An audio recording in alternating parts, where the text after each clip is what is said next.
Hey guys, Jaymusta here. The star of today's video will be this keypad, which is the thnikk RGB keypad for Osu. Before we begin, I want to mention that I bought this product with my own money and it is not sponsored in any way. So with that in mind, I will try my best to stay as neutral as possible while reviewing this product. And with that out of the way, let's get into the main sauce.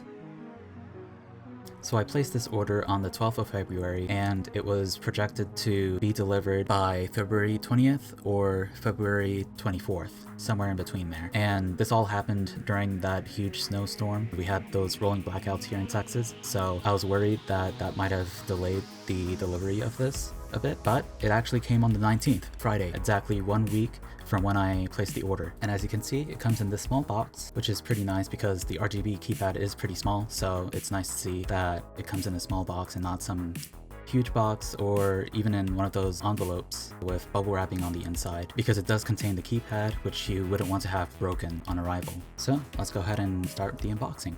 I got my trusty scalpel here. And we're gonna make a little incision right here. It's always satisfying to do this with a scalpel. So let's go ahead and get this open. It's not that hard to open. And we got the receipt. I can put that aside. And we have... I don't know what this is called. It's like packing paper or whatever. But they also use this at my part-time job for shipments and stuff, so nice to see this here. Provides some protection or prevents everything in the box from moving around. So we have the cable. We got a micro USB from Monoprice. We'll put that aside for now. And we have the main star of the show, wrapped in bubble wrap. What's important is that it was protected and it came in one piece. So here's the keypad. It's pretty small, pretty nice and compact. So you can see that there's the contact point for when you want to press escape. We got the micro USB slot, and we have the rubber pad on the bottom. It has a piece of plastic on top, so make sure you peel that off before you place it down so it will actually stick on the table. So let's go ahead and take the box out of here. And let's see how long this cable is, because that's important.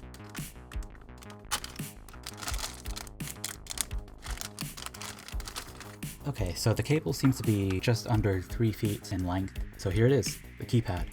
I ordered mine with Cherry MX red switches. It's good to see that the keycaps are quite hard to take off, which means that they won't be flying off anytime soon. I will say this right now, this keypad is 3D printed and so are the keycaps. As you saw earlier, there was no issue with how they fit on the switches themselves. Another note is they do come with O-rings, so if you don't want to play with O-rings, be sure to take the keycaps off and remove the O-rings. You can get this in 3 colors, I believe. I got the clear option because it's RGB and I want that color to actually light up the keypad. But you can also get this in black and white, so it's not translucent. You also get to choose what the keycaps look like since they are 3D printed. I believe there's white, black, and the logo option. So another thing about this keypad is that it is hot swappable, which means that you can take out the switches and put in any compatible switch you want, which is really nice because you have that option to test out whatever compatible switch you want. So there's a close-up of the socket itself. You can see where the pins go. Another thing I do want to mention is that it does seem to support 5-pin switches. So I brought out another switch here. This is a Novel Keys cream switch. And as you can see, it is a 5-pin switch. There are 3 plastic pins and 2 metal pins. So if you want, you can even get yourself some cream switches, which are known to be really smooth without lube them, and film them, and use them to play Osu. I'm sure that would feel really nice. I'm gonna go ahead and put this back on.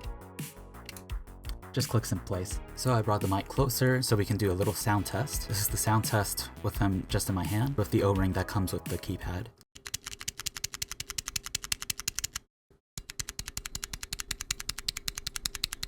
And now this is the sound test with the O-rings taken out.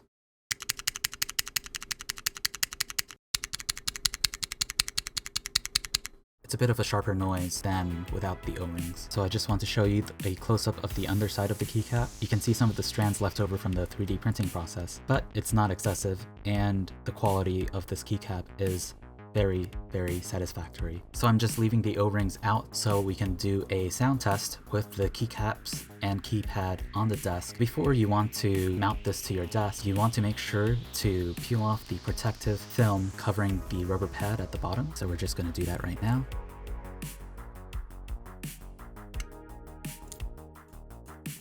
Very satisfying. So you want to make sure that you press down firmly on the desk, and now it is secured to the desk. As you can see, it is pretty much stuck there, unless if you really want to pull it off. In fact, I'm going to try and pull it off right now. Ooh, that was really stuck on there. And now for the sound test on the desk without the O-rings.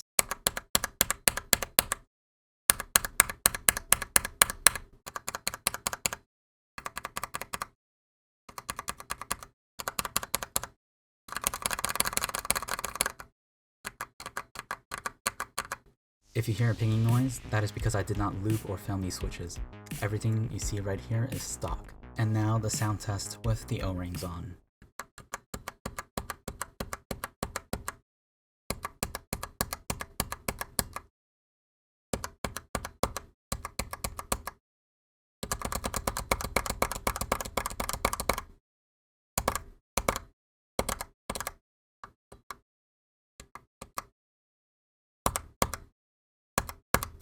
Now, as a little bonus, I just want to show you the magnetic cable that will be linked down in the description. It is a braided cable. One end is USB Type A, and as you can see, it comes with 3 different connection types. So first we got a micro USB, and this will be compatible with our keypad. And we have a lightning connector for those of you who have an Apple device. And finally, we have our USB Type-C connector. And I just want to show you that the magnetic end of this cable is reversible. So you just let the magnet do its work, and it goes the other way as well. So this solves the issue of the micro USB connector being non-reversible. So if you do decide to get this cable, this will be a set and forget kind of thing, where you can just put the connector in and not worry about it anymore. This cable is good quality. It is able to transfer the key presses of the keypad and charge your phone regardless of what type of connector it uses. So if you want, you can go ahead and use the spare connectors and plug that into your phone so that you can switch between powering the keypad and powering your phone. So while we're here, I'm just going to leave the lights off, and I'm going to go ahead and show you each of the lighting modes that come pre-programmed with the keypad. And to switch the current lighting mode, all you need to do is touch the contact point and hold for about 1 or 2 seconds. So I'm just going to quickly go through each of the lighting modes.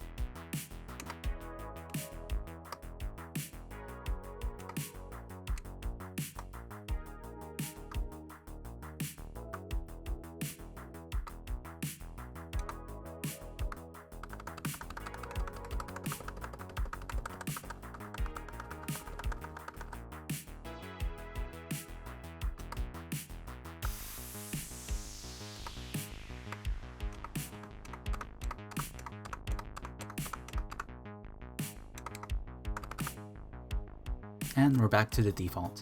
So this keypad does have a polling rate of 1000 Hz, which is very important for rhythm games like Osu. The amount of latency or input lag that you get with this keypad feels about the same as my Ducky Shine 7, which is a good thing because this keypad is a much cheaper option than the $160 Ducky Shine 7. So this is actually my second keypad from thnikk. I've had the first one for about a year, but I had to order another one. I unfortunately ran into some issues that I seem to run into with every other keyboard I've owned so far. It started with the contact point on the side of the keypad not registering, and then not too long after, the keypad started having inconsistent key presses, and shortly after that, it started disconnecting and reconnecting randomly. I really don't know what it is with me and keyboards and keypads that I use for Osu, but I guess the amount of abuse I put them through while playing Osu just really wears it out after about a year of use. And I know that it's not the magnetic cable that I use with the keypad, because the new keypad works just fine with the same cable and connector. Let me know down in the comments below if you have a similar history with keyboards and keypads you used to play Osu. As for the new keypad, I've yet to come across any issues whatsoever, but really only time can tell if I can replicate those issues after about 1 year of heavy use. So the price of the keypad was about $30 when I bought my second keypad, but it would seem that the price of the keypad has gone up by about $5 since then. But if I'm being honest right now, it's still quite a good value for the quality of the product you get from it. This keypad is roughly 1/5 the price of the Ducky Shine 7,